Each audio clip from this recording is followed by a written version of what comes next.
came over that So how old are you? there's a big sign that says no alcohol. Put your hands behind your back.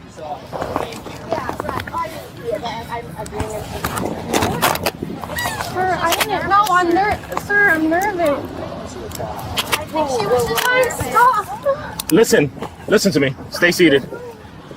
I asked you for your ID the first time. You gave me the fake ID. I asked you for your name and date of birth. You tell me 02. I say 02. You say no 03. Listen to me. I checked the system for 03. Nothing on file. Listen to me. How old are you? You say you're 20. I checked the system for 03. Nothing comes up. I asked you again. Hey, nothing's coming up. Oh, it's 04. How old are you? Now you're 19. First chance I was going to give you the ID. I was going to try to see the system, see if anything came up, see if you were being honest. You're not being honest. I'm done with it. We're not here for this back and forth games. It's spring break. I just want to have fun. You had your chance, and you already lied to me 3 times. 3 strikes, I'm done. That's it. You're going to jail. Stand up.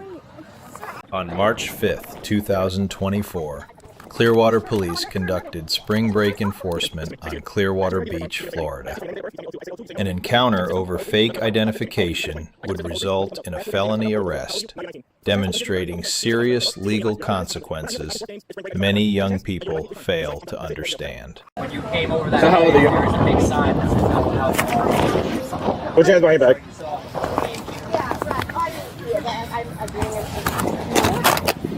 Sir, I didn't know. Sir, I'm nervous.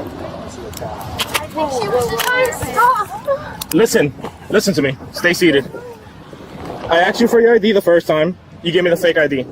I asked you for your name and date of birth. You tell me 02. I say 02. You say no 03. Listen to me. I checked the system for 03. Nothing on file. Listen to me. How old are you? You say you're 20. I checked the system for 03. Nothing comes up. I asked you again. Hey, nothing's coming up. Oh, it's 04. How old are you? Now you're 19. First chance I was going to give you the ID. I was going to try to see the system, see if anything came up, see if you were being honest. You're not being honest. I'm done with it. We're not here for this back and forth games. It's spring break. I just want to have fun. You had your chance, and you already lied to me 3 times. 3 strikes, I'm done. That's it. You're going to jail. Stand up. Okay, so wait now. Stand up. I've never done this before. Sir. You're going to have a seat right here. Like I said, the game plan. It's 04. I'm telling you that. I know. Have a seat. Okay, well, you're going to jail, right? Where is the Pinellas County. We'll get to that information. Let us bring up this right now. Can you go on that side so you can buckle it? Yeah. Okay. What on the floor is yours? All of this whole entire bag right here. This bag? Okay. Yeah. Well, don't take that if you guys have to like confiscate it. Is this hers? Is this yours? Yeah. Then it's going with.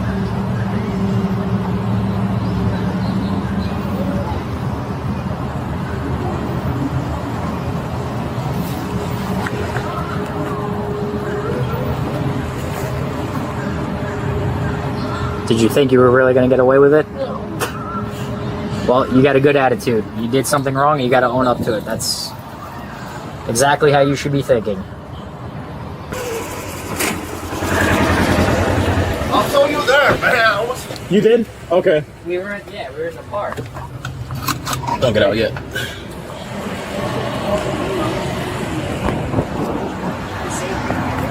They sit them down. You can step out.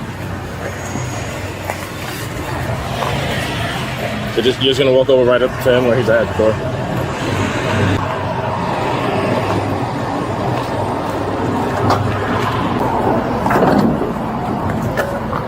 Be alone. Doesn't matter. You can have done some kind of commitment. Hello? Okay.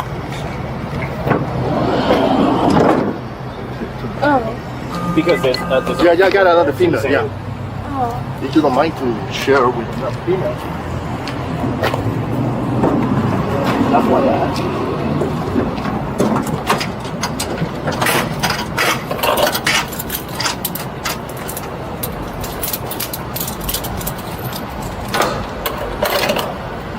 You don't have to do something stupid, right? Okay. I just want to make sure.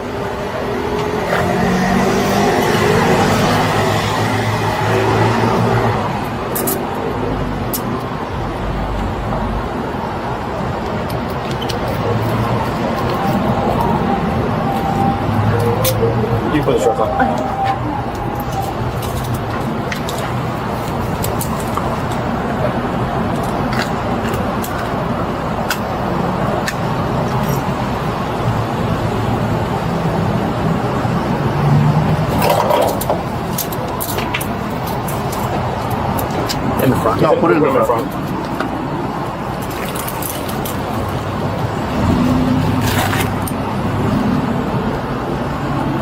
Just take the glass up.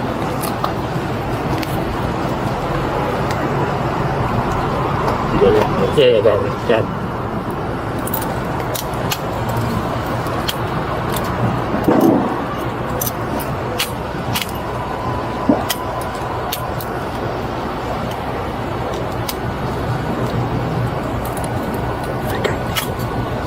Really? I never had the chance to get one when I was back in my days.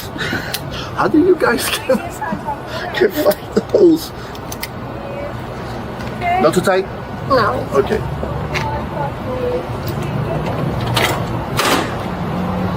Watch your step in the head, okay? Property. Yeah. Florida Statute 322.212 makes possession of fake identification a third-degree felony, punishable by up to 5 years in prison and a $5,000 fine. This isn't a misdemeanor citation.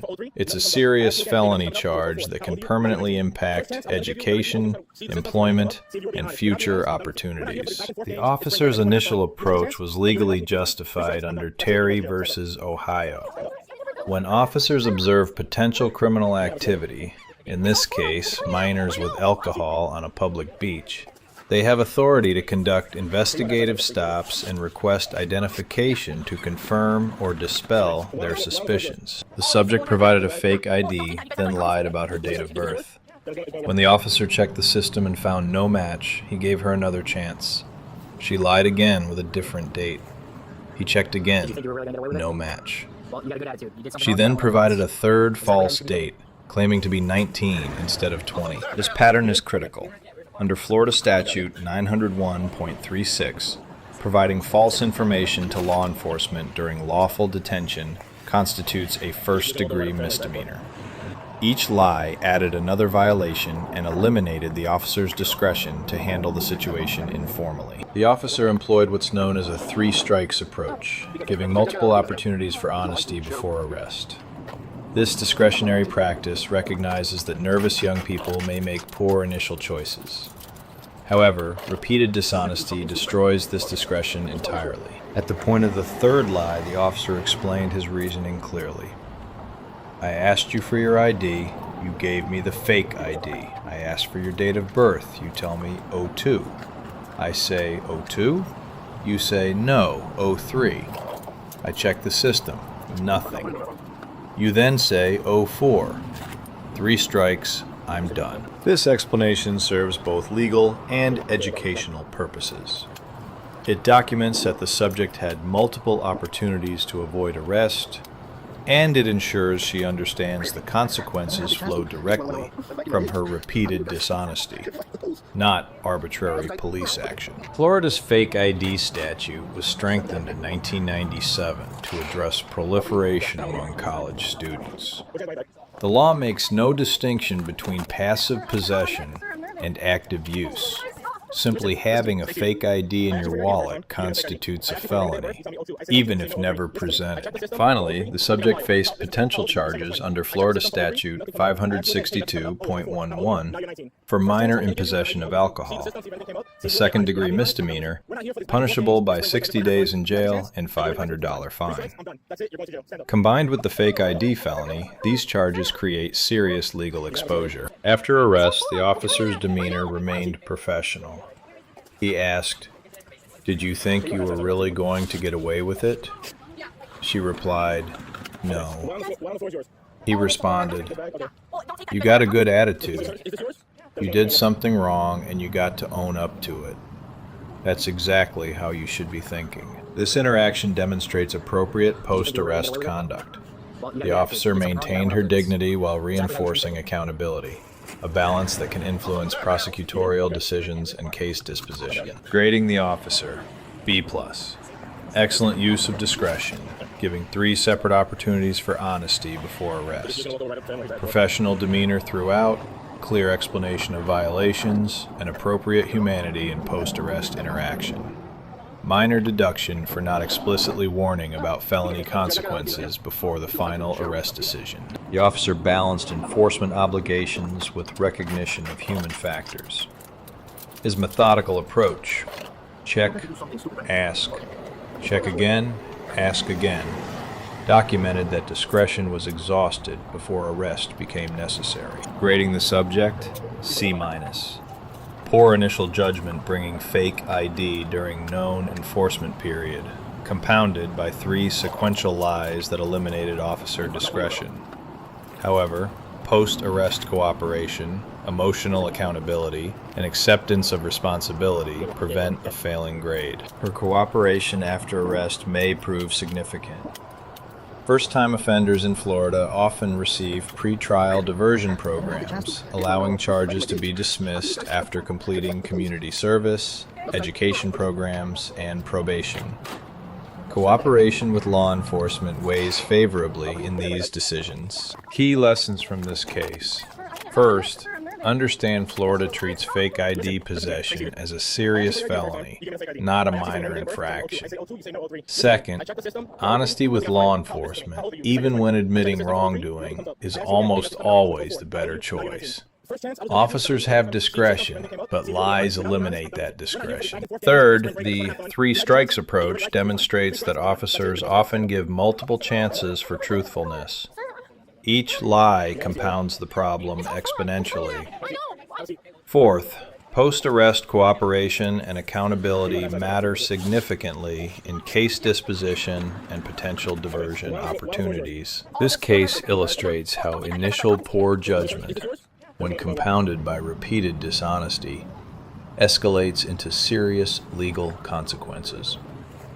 The subject now faces potential felony conviction affecting education, employment, and future opportunities, all because she brought a fake ID to a beach and lied about it 3 times. Let us know if there is an interaction or legal topic you would like us to discuss in the comments below. Thank you for watching.